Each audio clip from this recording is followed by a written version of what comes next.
with this and other things because they look a lot alike. So he said one thing about real friendship and the difference between true and false friendship is that false friendship will look like good friendship. It will look like it. That you must be on guard not to be deceived in making friendships, especially with the opposite sex. It says Satan deludes those who love one another. Right? They begin with virtuous affection, but if you don't have discretion in your relationships with one another, then things start to creep in. Right? And then his big remark is, in your sharing with one another, be on the watch. Because false friendship upsets the mind. He says it makes a victim of the way of your call toward purity and devotion. And I think one of the things he said, the remedy against these kind of evil friendship, by the way, true friendship, by the way, is clear-sighted. It hides nothing. False friendship always leaves a bitter taste in your mouth. Turns to evil, slander, deceitfulness. If there's somebody that you often gossip with, they are not your friends. And if you were up to him, you wouldn't even hang around with these people. Because pure friendship is modest, courteous, and loving at all times. And anything that he says, which I remember that, anything that you would not want your parents or spouse or your confessor to know, whether in a relationship with someone else, he says, then that's a sign that relationship is damaging your conscience. If there's anything that you would not want your spouse to know, anything that you said, anything that you did, then you know that this is hindering your way toward devotion. Worldly friendship says, confuses judgment so that people think that they're in a good relationship, a good friendship. But they're not. All the while, in their friendship, they continue to fall into sin. We're not just talking about sensual sin. We're talking about things like gossip, slander, these kinds of things that are a part that you think are precious. He says these have no place with someone who's working on a devout life. So the remedies against an evil friendship, he says, reject evil immediately and turn to Christ. If you do not enter into any treaty, he says, with the devil. He said, do not listen to him with the intentions. So he says, for God's sake, you have to be firm. He said, be firm for God's sake. And anyway, this is what I like. He said, the ear and the heart, he's going to bring this up in slander as well. The ear and the heart are closely lined. So I figured that was a nice picture I found on the internet. He says, it's difficult to keep smooth words which enter the ear from finding its way to the heart. So be careful what goes in your ear. Guard your ears against evil words that will infect your heart. Never hearken to any indiscreet conversations whatsoever with these so-called friends.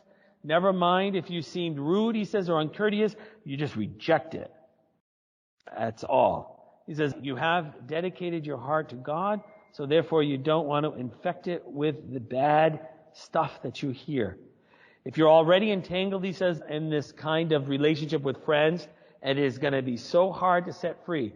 Because you know that as soon as you go to places or you have conversations that are not appropriate, it's hard.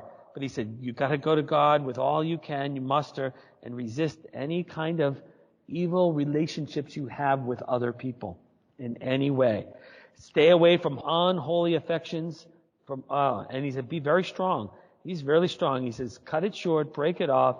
Don't play with it. Do not pretend to untie the knot. He just cut it right through.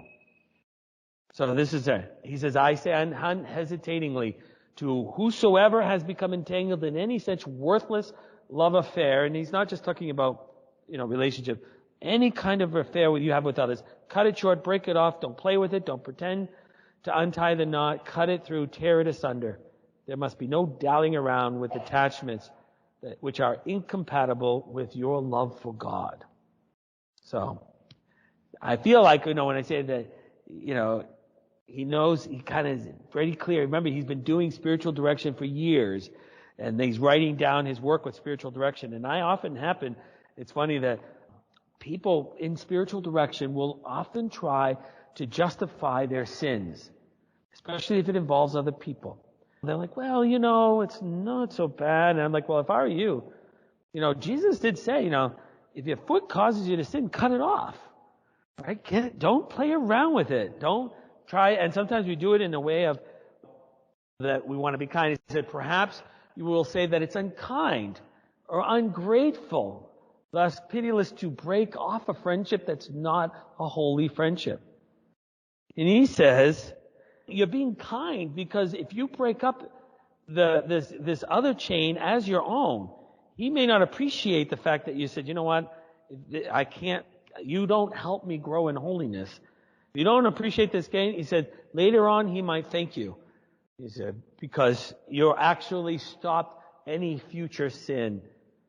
And it's tough because you can imagine how hard this is for people today because, and I myself, we, in relationships with people, we do try to, kind of dance around some of the things that we know that are not healthy in relationships, but it's sort of trying to be kind. But he's pretty clear that you don't fool around with it. Since no one is perfect, in friendship we exchange what is good only in our relationships with one another, and not what is evil. We don't play around. So love the other and not the false.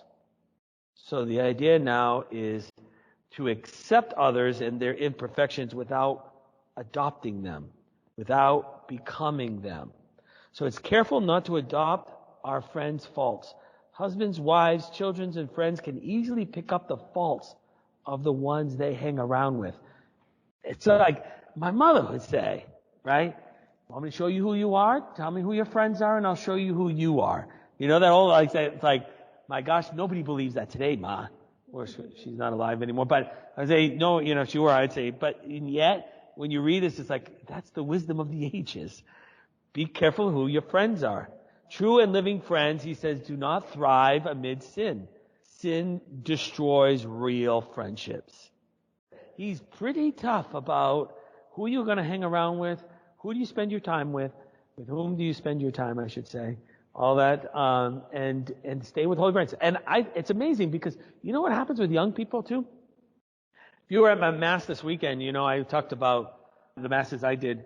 We talked about people who are getting married and they need to find godparents, right? And they pick an atheist and a Buddhist, and they want the Buddhist and the atheist to be the godparent, right? And I'm like, you can't. Somebody has to be Catholic, has to be fully initiated.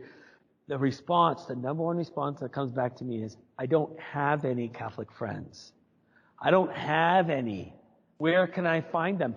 And you wonder, well, that's part of the problem, is that Catholics don't have any Catholic friends. They don't have any friends. They don't hang around with each other. They hang around with all these other, you wonder why, they're having a hard time in their own faith, is because they don't want to hang around with Catholic friends. They probably feel like, I don't want to be that holy. I don't want to find Catholic friends.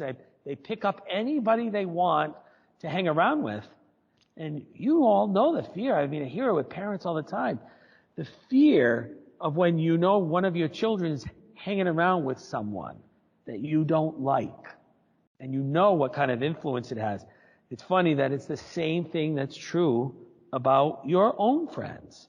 Sometimes we say, well, I excuse that and I excuse that. And they're like, well, the only problem is that you're playing around, he would say, and I think I would say too, you're playing around with fire because you will pick those things up yourself and fall into the same kinds of sins. So, but since no one is perfect, he says, remember that true and living friendship cannot though thrive amid the sin, so you can be so careful to not adopt any of them. Now, bodily mortification we talk about.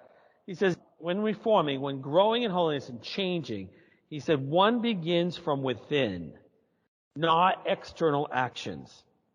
So whosoever as Jesus Christ in his heart will soon show it in his external actions. Starts for him what's within. He says, write the precious and holy name of Jesus in your heart and external actions will bear the stamp of Jesus' name.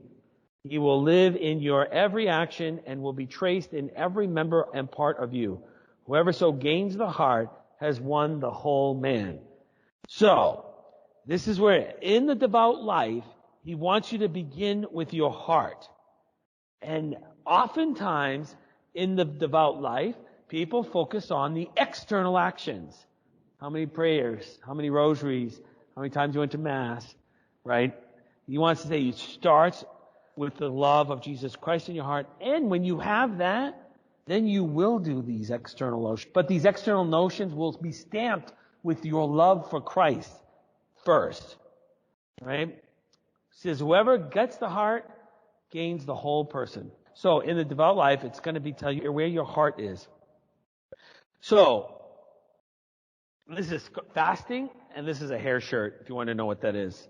These are external mortifications that would have been done around his time. He says fasting, he said, you can go beyond what the church tells you to fast, because back in the days, you fasted on Wednesday, Fridays, and Saturdays as days of abstinence as well. He said, but follow according to your devotion and in consultation with your spiritual director, because what's difficult oftentimes with fasting is that people go excessive on these mortifications, and he's trying to bring them back. So whatever you're going to do, make sure you work it out with someone else so that you don't overdo it. He disapproves of long fasts, where people that, in terms of the Holy Night, where they start doing that, and he says you can easily turn the fasting into your own glory instead of God's. He said, what he struggles with people is that they will focus on the mortifications that they have, the things they do, the rosaries they say, and never really deal with what they should be doing. He says that oftentimes doing the things you are called to do well in your life, given your state, is really the best thing for mortification and living of the holy life. He says it's more virtuous for a mother to take care of her children than it would be to do all these religious actions. And he says, it's sensible and to deal with according what is required by your state in life. Sometimes people do some things that actually have nothing to do with the life they live, thinking like they want to live like or they pray like a nun, so to speak, when they really should be living as a layperson in the world. Does that make sense? Obviously, I think people, because they have this. Sometimes we have this romantic idea of holiness, and he says that holiness has got to come right based on your life. Like he says, hair shirts can be fine for the religious because they live those. That was the hair shirts that I told you about. He said, but not for lay people, because they have to get on with their life. They got stuff they've got to take care of. The more important thing in this whole section on mortification is that he gives a lot of advice for people who live in the world, because that's who he's talking to, the lay people. And he's trying to stop them from taking on mortifications that belonged to the religious, that belonged to people who lived a different life. And he said, look, do the things you're supposed to do well. And one of the things he recommends is go to bed early and get ready to rise early and sing God's praises, he says, just like the birds do early in the morning. Because he believes it's much easier to connect. He said that in prayer, to connect with God in the morning.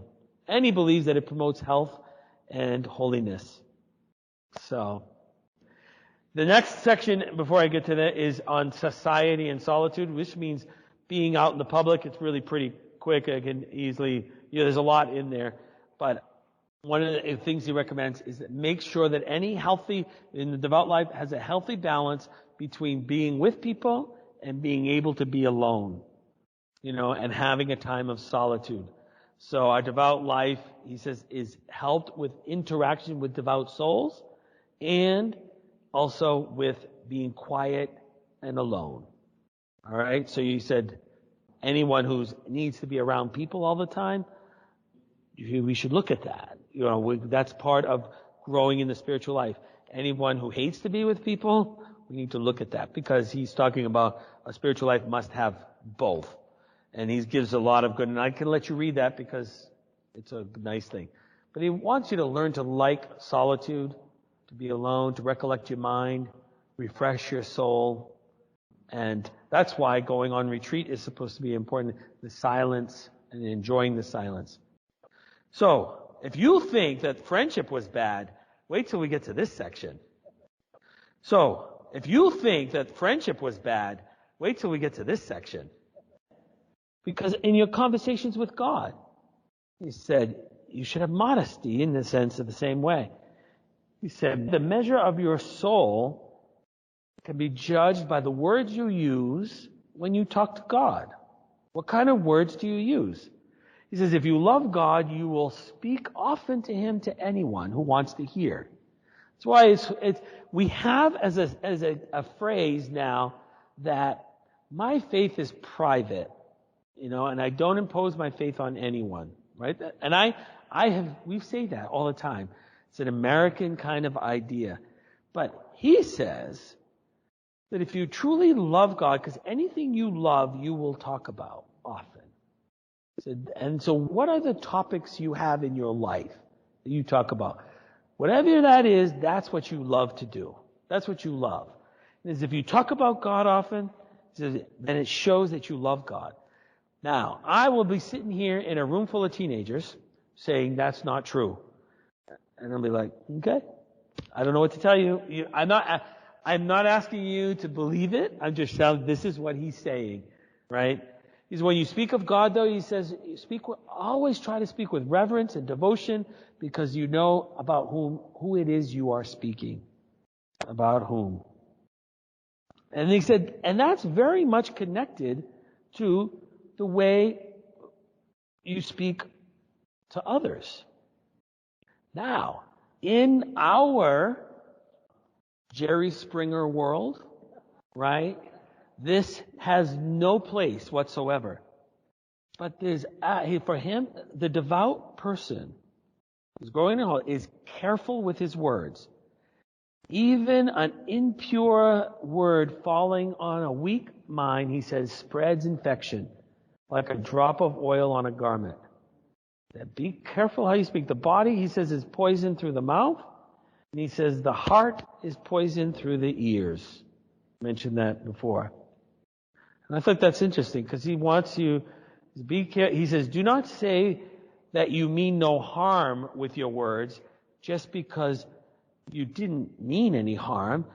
The evil ones, I think this is interesting. He says the evil one means a great deal of harm and can use those words as sharp weapons against some neighbor's ear. So it's like, look, I didn't mean to say anything bad. He said, that's fine. Just know that with your words, he said, the evil one can use your words to hurt someone else's heart. Even if you didn't say so. And he's got more to say about that. And it reminds me of my mother again, where she was like, not only do you not have anything nice to say, don't say anything at all. He said, but she used to always tell us, be careful what you say, because you can never take it back once it's said. So you can say, I'm sorry, but it will always be in the heart of the other person that those words were said. Right? Which is true. And even if you say, look, I know you didn't mean it, but I'll tell you what, there are some things that were said to me when I was 5, and I still remember them. Right? And that's what he's saying. Those who cherish angelic virtues of purity and modesty will always speak simply, courteously, and modestly. So it's part of the way, he's going from dress now to speaking. But this, you watch television, right? This has no place in our culture, right? And so it's kind of interesting, I think. He said, anyone addresses you with unseemly language, show that you are displeased and turn away. And, it's interesting because even myself now, if we had sworn in the house, we wouldn't have survived that event. And now it's like members of my family will swear, and we just sort of let it go. And I'm thinking, what happened? Because it was pretty clear that we were not going to do that in our house. But now with my brothers and nephews, nieces, stuff like this, I'm like, how come people are speaking that way? But it's changed dramatically. And I remember I was like, we're not going to speak that way here. Stop it right now. He said, this is the most evil of all, right? And I think it's so true. Those who use satire or turn everything into ridicule. This is a joke. It's just a joke, he said. He said, God abhors this vice. He said, ridicule, he says, is one great sin because we commit a word against our neighbor and then we lighten it and we pretend that it's not. He says the lighthearted humor over amusement, he said, is fine, right? But, he says, in innocent things, that human imperfections, we can laugh at one another. He said that's not what he's talking about. Imperfections, we make fun sometimes of each other.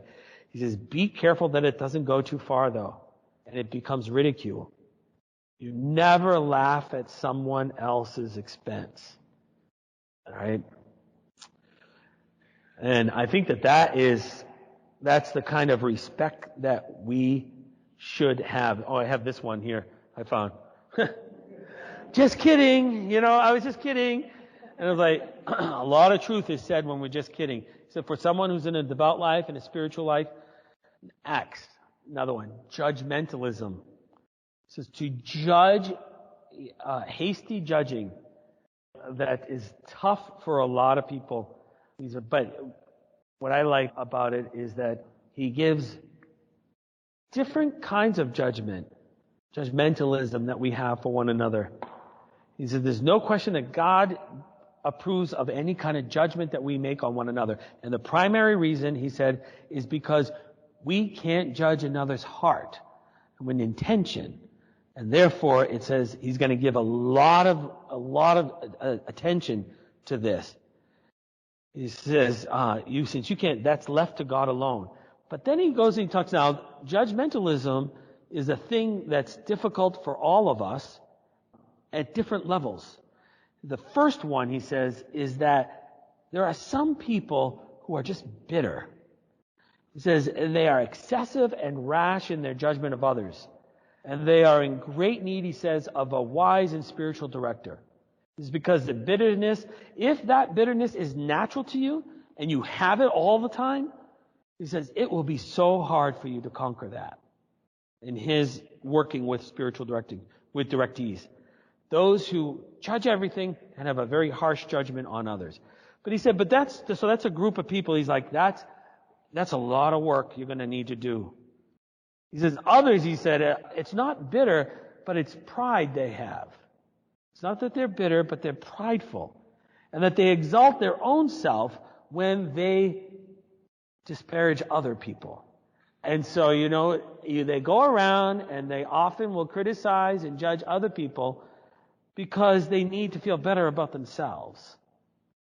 So then there are others who take delight in knowing the wrong of others. They are just busy bees, judging all kinds of people because they're just fascinated with other people's wrongs and believe that they're better than others. This is often hard to find in oneself. And they said also for others, he said still, they want to excuse and justify themselves by pointing out the guilt of others who have the same faults that they do. They think that they're less culpable if lots of people do it. See, everybody's doing it. Therefore, then they need to pass judgment to others so that they themselves don't feel so judged.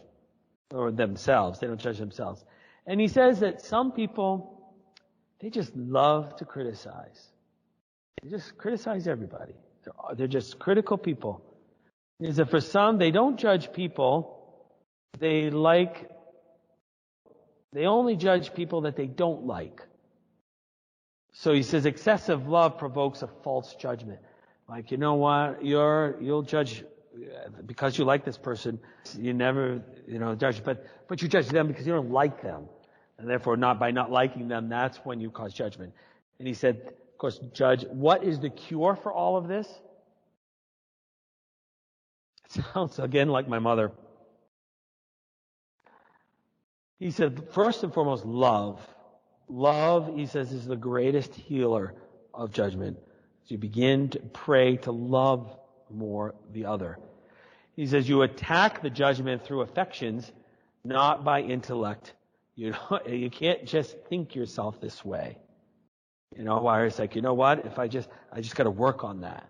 He said, and I think I'll think better. It starts with love, shows a lesson love for one another. If your affections are warm and tender, your judgments won't be as harsh. And then he says, take the most charitable view of the case as possible. The worst, he says, is when you think of something. When you think of something, oftentimes people often think the worst right away about someone or another person.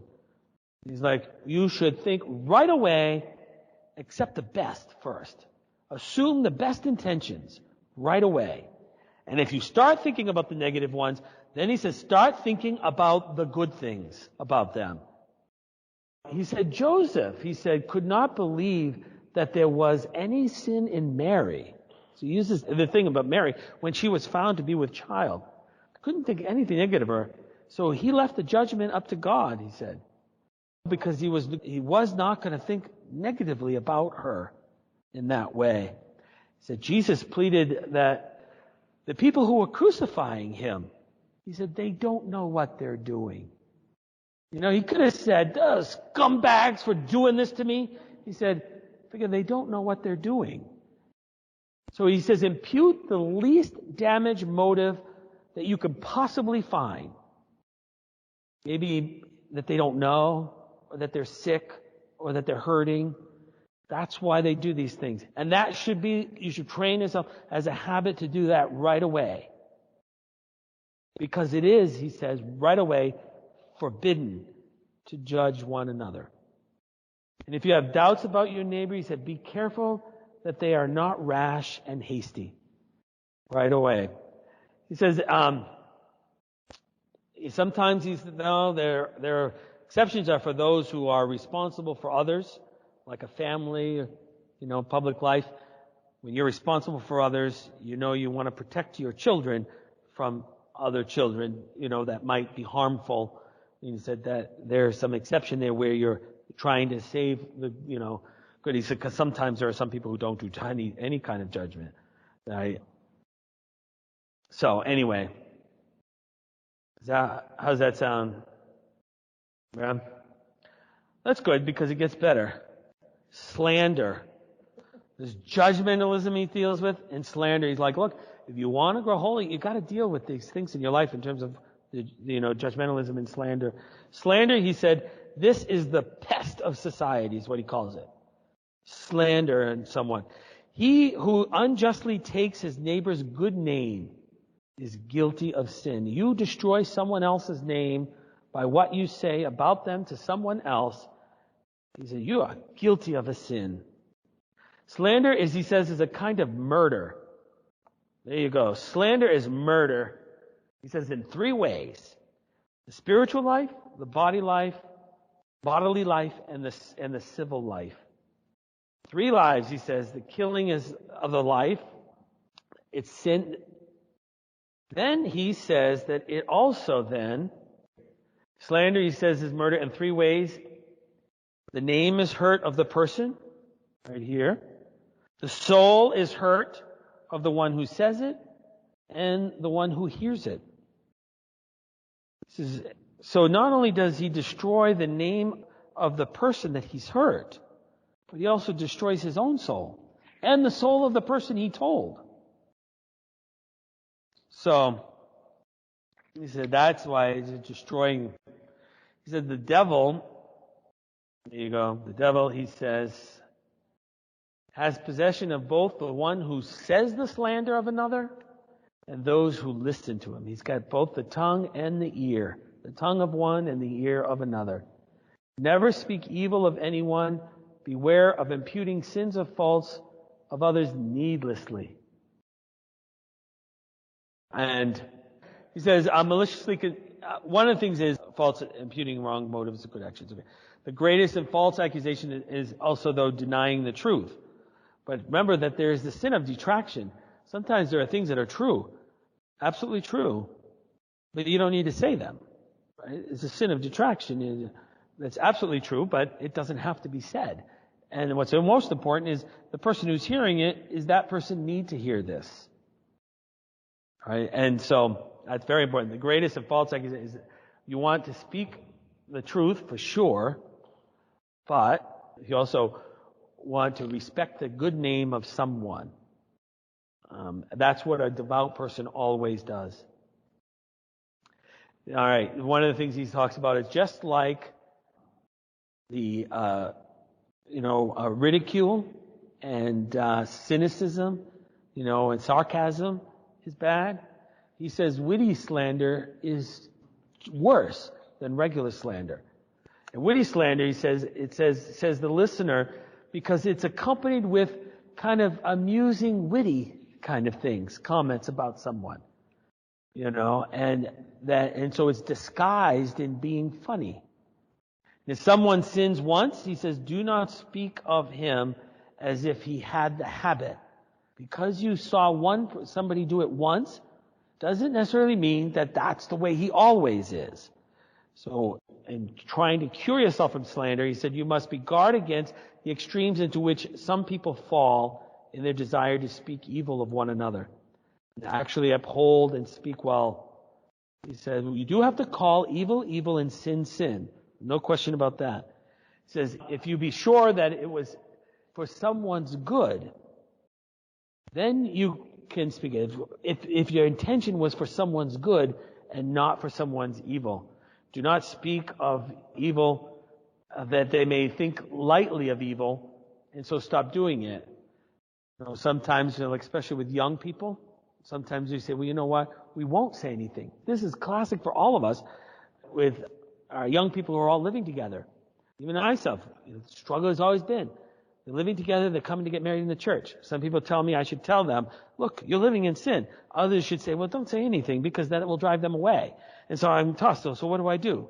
Do I want to drive them away and then they'll get married in the church? Or do I not say anything and pretend that it's not wrong anymore? Even though our faith is pretty clear, Scripture is pretty clear, there's no question in the faith. What do I do? Right? According to him, he said, make sure that do not speak to the young of evil that they may think lightly of it. Well, it's no big deal. And so we don't talk about any of this stuff to the young, so then they start doing it. Because no one's bringing anything up anymore.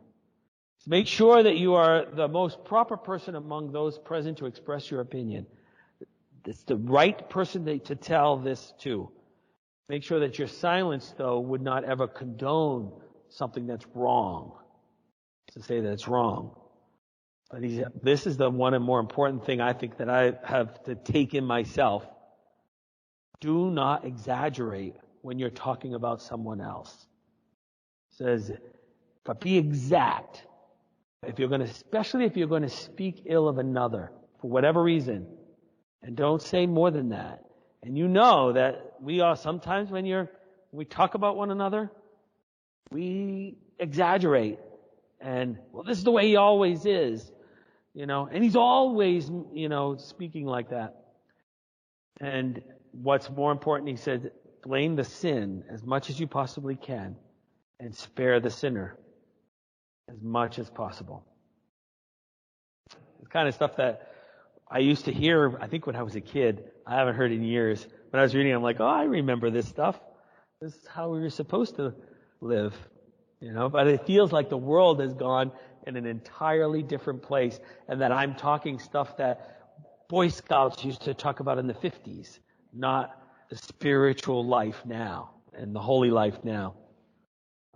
So anyway, I want to just kind of, one of the other things very clear too about, you can read the rest of it yourself. He's got a lot more in there, but he says, look, if you know of anything that's favorable about the person you are going to criticize in the next minute, it says take pains to mention that as well, So that if you're ever going to have to criticize for whatever reason, you're talking about it to your spouse or your children, that you say something nice as well to balance it. So anyway, he says, most people permit themselves absolute latitude in criticizing according to their own opinions and their likings.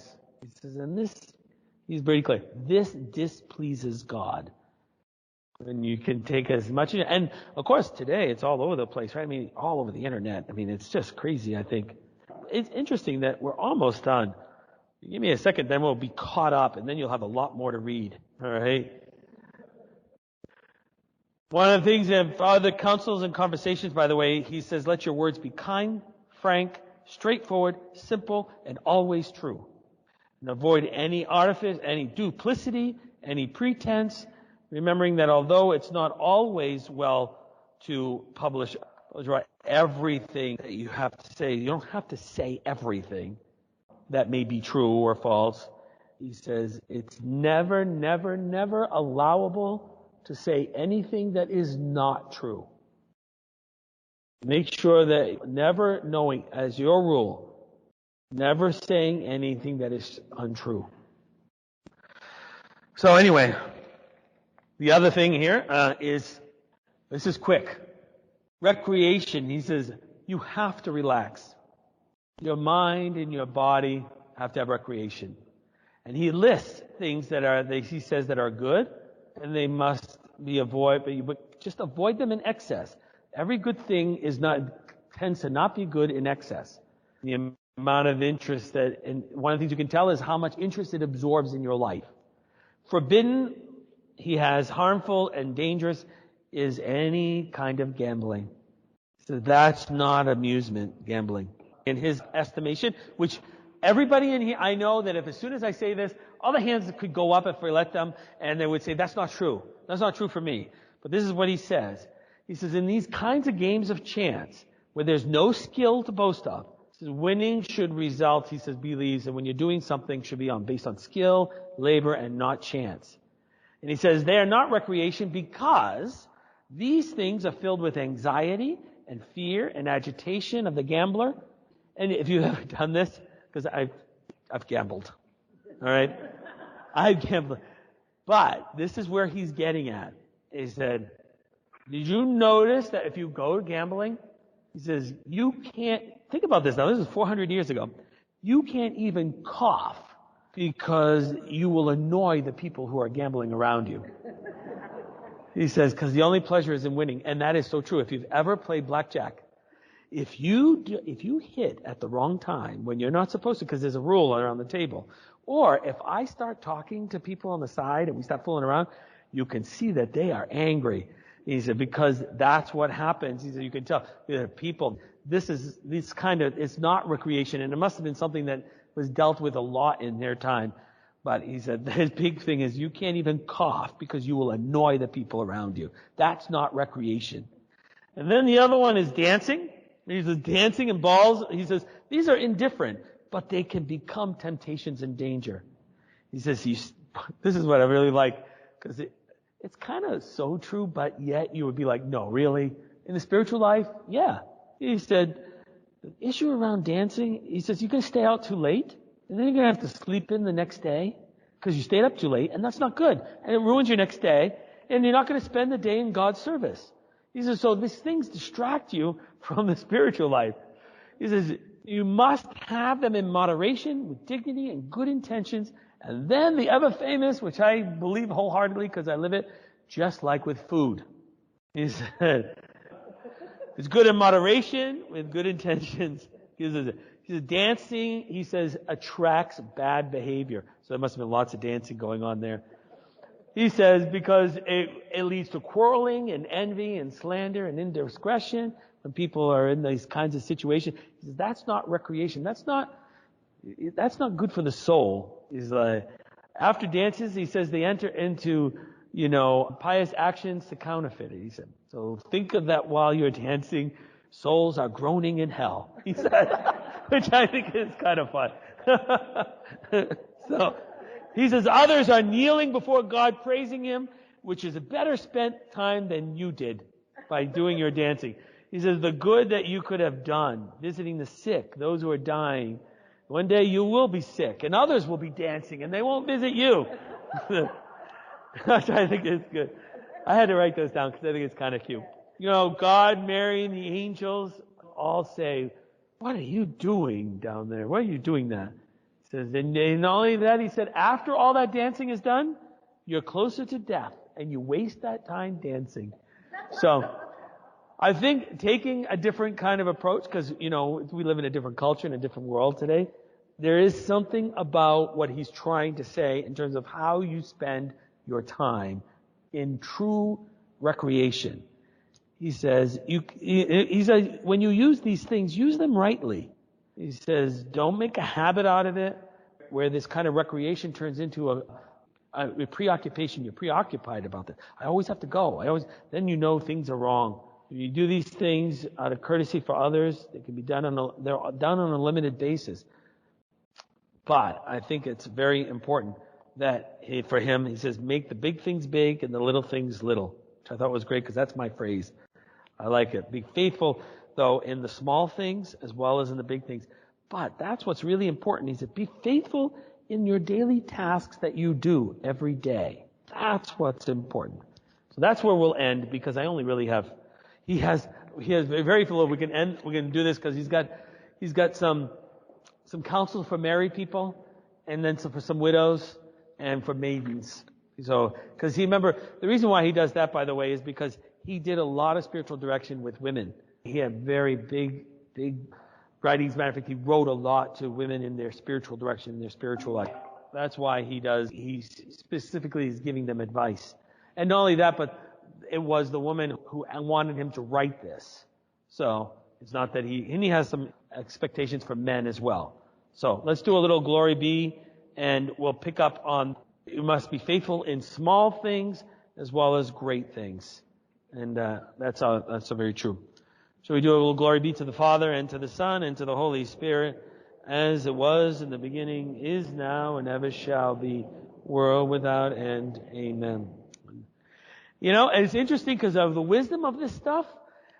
I wonder if it's found in eternity, not in our culture, because even when I read it, I sort of feel like some hair is going up in the back of some people's neck.